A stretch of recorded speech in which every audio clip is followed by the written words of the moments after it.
Don't know এই ভিডিওটাকে আমি এখন কেন শেয়ার করছি। এটা ছিল আমার ফেভারিট স্টোরি। সেইবার আমি ফার্স্ট টাইম উঠেছিলাম গ্রিন লাইনের মেট্রোতে, আর সেটাই লাস্ট বার ছিল। এটা ছিল বিয়ের পরে দিদি আর জামাইবাবুর ফার্স্ট ট্যুর, যেখানে আমি ওদের সাথে গেছিলাম লেজু হিসেবে।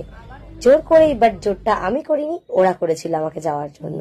হ্যাঁ, তারপরেই শিয়ালদা থেকে আমরা উঠে পড়েছিলাম করমণ্ডল এক্সপ্রেসে। হ্যাঁ, অবশ্যই বুকের উপর পাথর নিয়ে। দাঁত কেলাতে কেলাতে ট্রেনের ভিতর থেকে কোনো ভিডিওই আমার নেওয়া হয়নি, তার মধ্যেই চলে গেছিলাম আমরা গন্তব্যস্থলে, আর যেটা ছিল বালাসোর। এবার বুঝতে পারছো তো আমি কেন বলেছিলাম বুকের ওপর পাথর নিয়ে যাচ্ছি। স্টেশন থেকে বেরিয়ে দেখি ট্যাপাটিপি হেঁটে আমার দিকেই আসছে। তারপরেই আমরা অটো করে চলে গেছিলাম আমাদের ক্যাম্পের দিকে। আই থিঙ্ক ভিডিও দেখেই তোমরা বুঝতে পারছো, অনেকে জানো যে আমাদের এই কলকাতার থেকে অনেক বেশি পরিষ্কার জায়গাগুলো, অনেক বেশি নির্জন, জনমানব কম, আর অনেক বেশি পরিষ্কার, আর অনেক সবুজে ভর্তি। আর সেই জন্যই আমার এই জায়গাটাকে এত ভালো লাগছিল। আর এত কিছু দেখতে দেখতে আমি পৌঁছে গেছিলাম আমাদের ক্যাম্পে। কনফার্মলি মনে নেই, বাট স্টেশন থেকে 1.5 ঘন্টার অটো পথেই কিন্তু আমরা পৌঁছে গেছিলাম এই মাই ইকো ক্যাম্পে। ওখানকার কোনো ক্যাম্পেই বাইরে থেকে বোঝা যায় না ক্যাম্পটা কেমন, কিন্তু ভিতর থেকে কিন্তু ক্যাম্পটা ভীষণ সুন্দর ছিল। আই থিঙ্ক ওখানকার সব ক্যাম্পই এরকম ধরনেরই হয়, বেশ বিচের পাশে, আর যাতে খুব হাঁটা পথে বিচের দিকে চলে যাওয়া যায় এরকম। আর ভীষণ সুন্দর ছিল, ছোট ছোট ছোট ছোট করে কটেজ রাখা ছিল। আর এখানে আমরা ঢুকেই প্রথমে চেকিং করে নিচ্ছিলাম।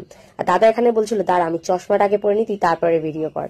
জায়গাটা একটু ঘুরে দেখে আর ছোট ছোট কটেজ গুলো একটুখানি দেখতে দেখতেই তারপরেই আমরা চেকিং করছিলাম আমাদের রুমে। আর তারপরেই আমরা চলে গেছিলাম ডিরেক্ট খেতে, কারণ পেটের ভিতরে সত্যি করে চুহা দৌড়াচ্ছিল। খাওয়ার তারা আমি কোন রকম খাবারের ভিডিও নিতে পারিনি, আর আমরা চেকিং করেছিলাম দুপুর দুপুর। তারপরেই ডিরেক্ট খেয়ে চলে গেছিলাম বিচের সাইডেই। আর এখানে দেখতে পাচ্ছি একটা ডগি আমার পিছন পিছন যাচ্ছিল, আমাদেরকে মেনলি রাস্তা চেনা ছিল। ওটা ছিল ক্যাম্পেরই ডগি, যারা আমাদের সাথে সাথেই হেঁটে হেঁটে যাচ্ছিল। আমরা ওখানে গেছিলাম একদম অফ সিজনে, যার জন্য খুব বেশি লোক ছিল না, লোক ছিল খুব কম, লিমিটেড। বাট অন্য সময় কিন্তু সিজনাল টাইমে কিন্তু অনেক লোক হয়। এখানে জানোই তো রতন চেনে কুকুরগুলো আমার কাছে কেন আসছিল আমি জানি না। আর এখানে হাওয়াটা জাস্ট অসম।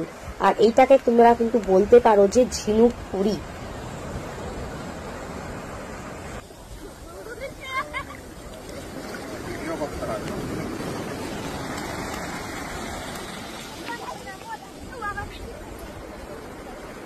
বেশ অনেকটা সময় বিকেল অবধি আমরা এই সমুদ্রের পাড়েই কাটিয়েছিলাম। তারপরে দেখি ট্যাপাটিপি দুজন মিলে বেশ টিভি করছে। আমিও বললাম একটুখানি ঘোরাও দেখি, ভিডিও করে দিই তোমাদেরকে।